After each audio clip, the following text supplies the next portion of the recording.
Presuntos policías nacional bolivarianos roban local en Macaracuay.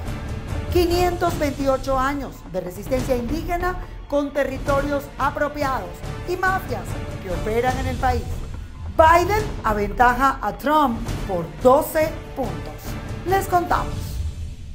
Saludos amigos, bienvenidos todos a Noticias Impacto Venezuela este martes 13 de octubre del año 2020. De inmediato comenzamos invitándoles a que usted se pueda suscribir a nuestro canal de YouTube dándole clic a la campanita para que reciba todas nuestras notificaciones. Yo soy Carla Salcedo Flores. De inmediato iniciamos este recorrido informativo. En las próximas horas se podría practicar las detenciones de los dos hombres quienes, utilizando uniformes de la Policía Nacional Bolivariana, perpetraron un robo a mano armada en la sede de Ferretotal, ubicada en Macaracuay, al este de Caracas.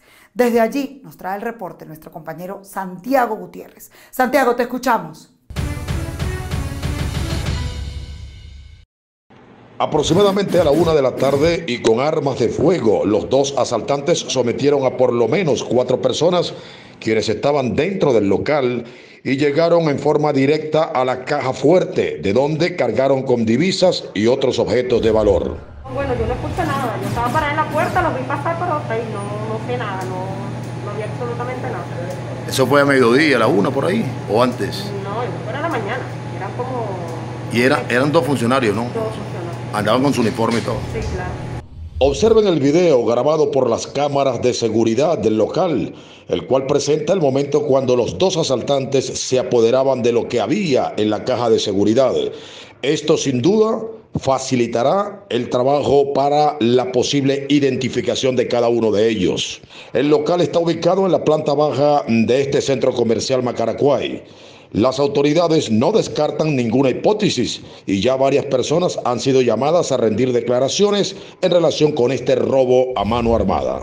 El comisario Castellanos de la Policía Nacional Bolivariana dijo que están realizando todas las diligencias pertinentes para ver si en efecto se trata realmente de la implicación de dos funcionarios policiales adscritos a este cuerpo o si hay otras implicaciones en el caso. En todo caso, no se descarta que en las próximas horas pudieran practicarse algunas detenciones. En Caracas y para Impacto Venezuela, Santiago Gutiérrez. Y en imágenes queremos compartir con ustedes el momento en el cual el SEBIN se llevó detenido al director y editor del Correo del Caroní, David Natera Febres. Por más de 3 horas, funcionarios del SEBIN habrían allanado su vivienda. Según los uniformados, la detención era solo para rendir declaraciones. La comisión del SEBIN lo sacó de su casa y se los llevaron en una de sus patrullas.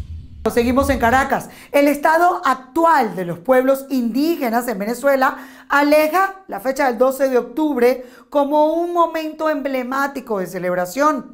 Los 528 años del Día de la Resistencia Indígena se cumplen con etnias desplazadas, contagiadas de distintas enfermedades y, con lo que es peor, la apropiación de sus territorios por mafias que operan al sur del país. Este es un reporte de nuestra compañera Stenif Olivares.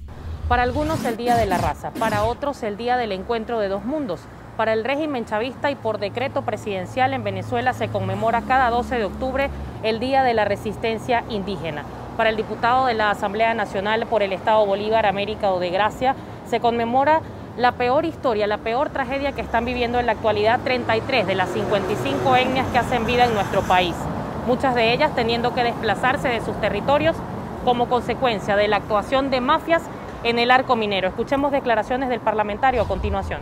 Todos están siendo hoy recolonizados y, por supuesto, desplazados, enfermados por el régimen de Nicolás Maduro y el arco minero de la muerte. El paludismo, la difteria, el sarampión son signos justamente de esa recolonización y que, por supuesto, todo en función de buscar expropiarles las tierras, ocupárselas a punta de esclavitud, a punta de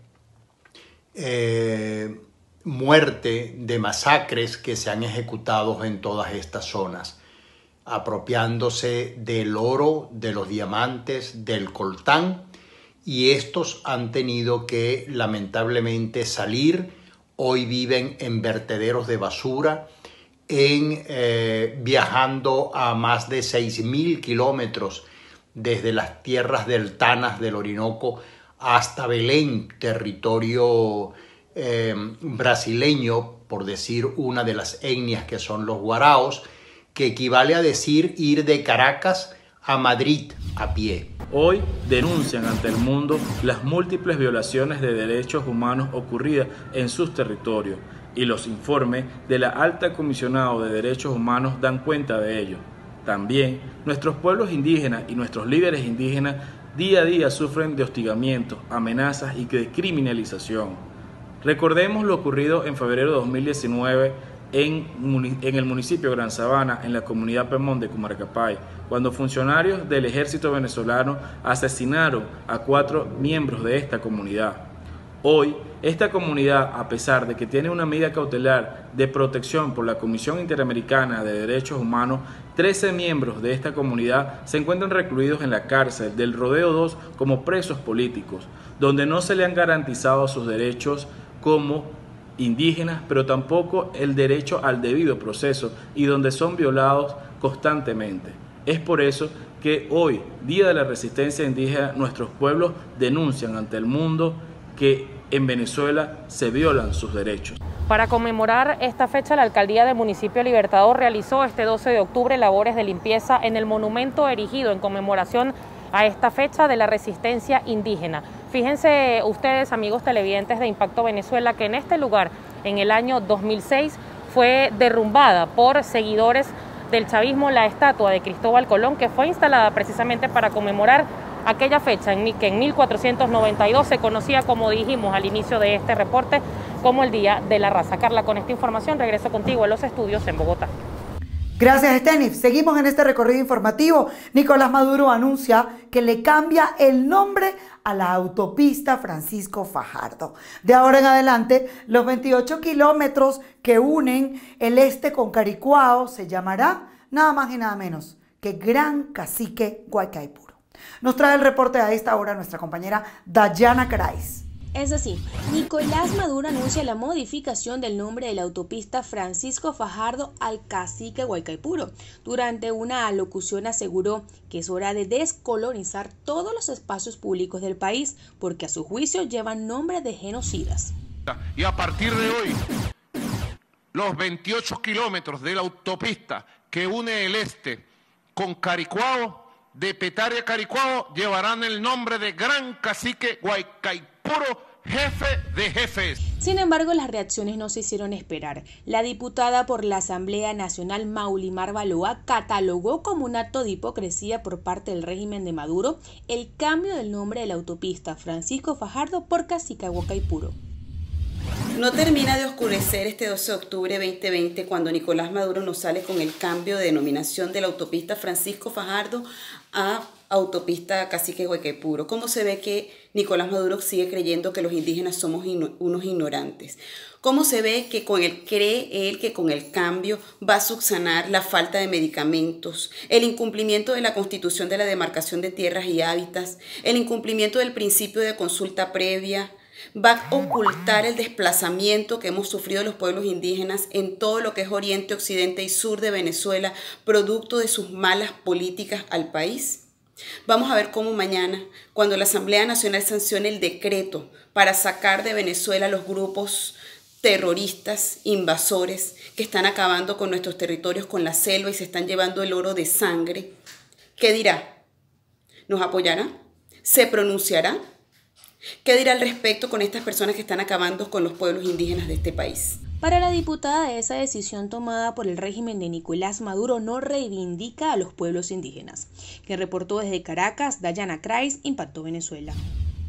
Gracias, Ayana, por tu reporte. Seguimos. Aún en tiempo de pandemia y de una grave crisis económica, política, social, el Consejo Nacional Electoral en Venezuela de la administración de Nicolás Maduro no se detiene en los preparativos de las elecciones parlamentarias de cara al 6 de diciembre. Nuestra compañera Mildred Manrique nos trae los detalles de las nuevas máquinas de votación. Escuchen esto. Saludos amigos de Impacto Venezuela. Carla, gracias por el contacto. Avanzan los preparativos para lo que serían las elecciones parlamentarias del 6 de diciembre. El Consejo Nacional Electoral ya presentó la nueva máquina de votación que se utilizará en estos comicios. Sin embargo, hasta el momento se desconoce de cuánto fue la inversión y qué tan confiable o no es este sistema. Escuchemos lo que nos dijo al respecto el consultor electoral Aníbal Sánchez. En esta oportunidad, el viernes, el CNE hizo solo la presentación, en medio de un show que fue muy criticado por las redes sociales, quizás parecía un exabrupto, una utilización muy grande de tecnología para un país que está viviendo una pandemia, para un país que está en medio de una conflictividad social y para unos hogares venezolanos que sufren una de las mayores crisis económicas que le impiden incluso llevar el pan a sus hogares. Bueno, en esta realidad el CNE hizo esa presentación, no se pueden todavía responder algunas preguntas en cuanto a quién fue la empresa que elaboró este diseño. En la presentación se dejó claro que el diseño, los prototipos fueron elaborados por ingenieros venezolanos. La máquina de votación modelo EC21 tiene integrado una impresora, un dispositivo para el sistema de autenticación biométrica captahuellas, una batería de litio que garantiza su funcionamiento hasta por 10 horas en caso de que se vaya la luz y asistencia de audio para las personas con discapacidad. Pero no se sabe cuántas hay disponibles. Yo estimo que el número de máquinas tiene que superar indudablemente las 29.622, que es el número de mesas de votación que se instalarían en las próximas mesas electorales. Indudablemente, igual como les dije al comienzo, aparte de estas 22.622 máquinas, el CNE necesita uno para lo que es el parque de adiestramiento, para lo que es los programas también de contingencia en caso de que alguna máquina de estas se dañe, se trabe, como es muy frecuente el día de las elecciones. Este lunes comenzaron las auditorías del software de las máquinas y según el propio ente electoral, los datos que se transmitan no podrán ser modificados. En este proceso también participan expertos electorales de Argentina, Turquía, Rusia y Sudáfrica. ¿Pero estarán familiarizados los venezolanos con la máquina para el día de la elección? Por ahí han salido algunas opiniones de que el sistema electoral ahora con esta máquina es más sencillo, pudiera ser más rápido. Indudablemente es más sencillo, más rápido. Lo que hemos tenido oportunidad de, en modo de demostración, de aplicar algunos votos o de ver cómo funciona el sistema, indudablemente en los tiempos operacionales son muy rápidos, cuestión que es importante sobre todo en un proceso electoral que se vaya a desarrollar. Según el especialista electoral, el nivel de participación podría estar por el 46%.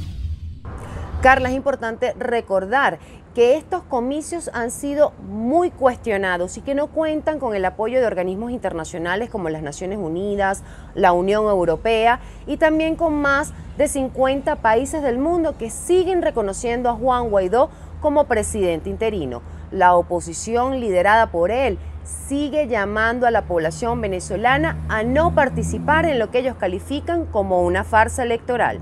Con esta información volvemos contigo. Adelante. Nuestros equipos están desplegados en todo el país para traernos información de manera directa. Por eso a esta hora nos vamos al estado Vargas, porque el sueldo mínimo del venezolano no da ni siquiera para el pasaje, para montarse en un bus. Por eso, en esta entidad, los usuarios de la ruta Caracas-La Guaira rechazaron los nuevos montos aprobados por el Ministerio de Transporte de Nicolás Maduro de 100.000 bolívares la ruta corta y de 160.000 la ruta larga. Nos vamos hasta allá con nuestra compañera Ami Torres. Sí, gracias Carla. El contacto lo establecemos desde el estado Vargas y es que nos trasladamos hasta el terminal terrestre de Catialamar, donde quisimos conversar con los pasajeros acerca del impacto del aumento de la tarifa en la ruta Caracas Litoral considerando que la ruta más corta quedó establecida en 100.000 bolívares y la ruta más larga en 160.000 bolívares tras la aprobación hecha por el Ministerio de Transporte el pasado jueves en la noche.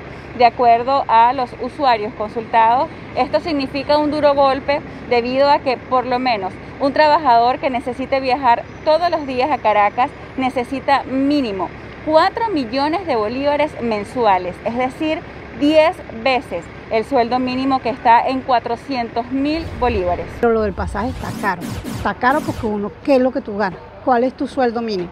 Que es el mínimo tuyo, el mínimo de un médico, el mínimo de un ingeniero, es el mismo sueldo. Entonces, está demasiado caro para el que vive del día a día.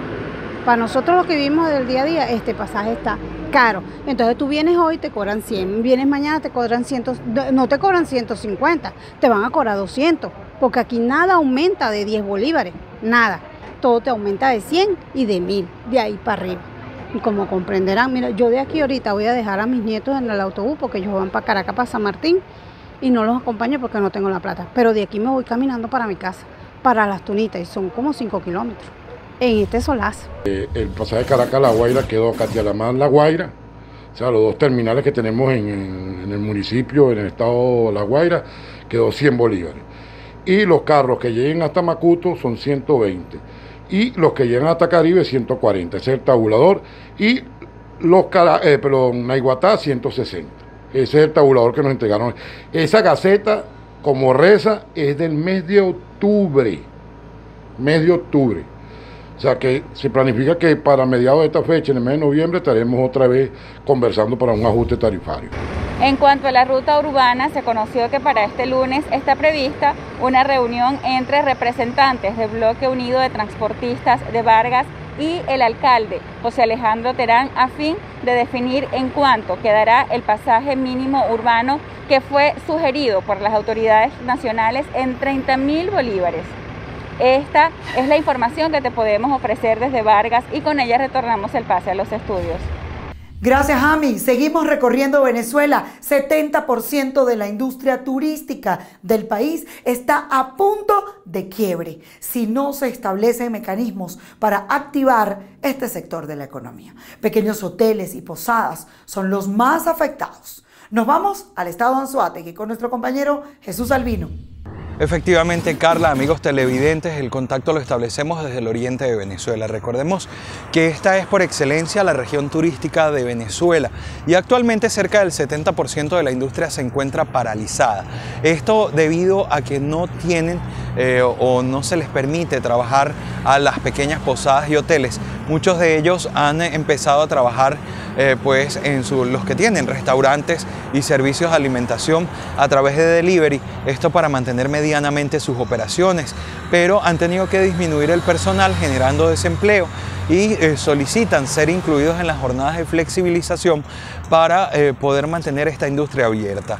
Recordemos que en una economía pospetrolera, los recursos naturales y los escenarios envidiables con los que cuenta Venezuela serían una forma de atraer divisas extranjeras a través del turismo.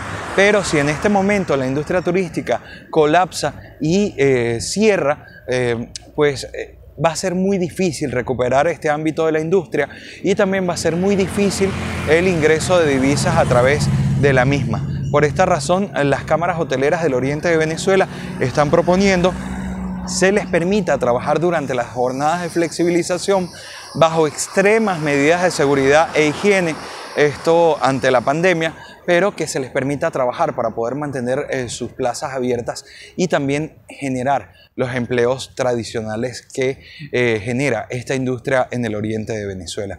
Carla, con esta información continuamos contigo en Bogotá.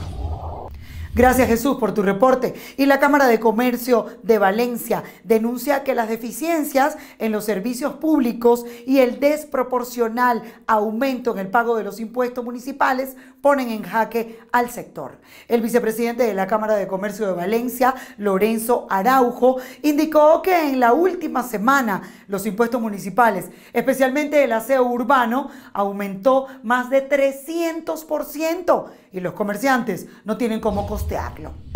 La exoneración, lo más importante que se ha aumentado ha sido lo que es el gasto del concepto de aseo urbano, y no olvidemos que también muchos negocios en los cuales no estaban operando o no están operando todavía porque no se han incorporado a las actividades, pues no están generando desperdicio, no están generando basura, lo cual también implica un costo adicional porque ellos están manteniendo lo que es el gasto de las nóminas, todo lo que implica el pago al personal, todo lo que tiene que ver con los alquileres, la situación que ha estado presentándose con la electricidad, las fallas constantes de electricidad y la falla de suministro de gas ha afectado muchísimo a todo lo que tiene que ver con negocios, sobre todo de comida. Estamos hablando de las panaderías.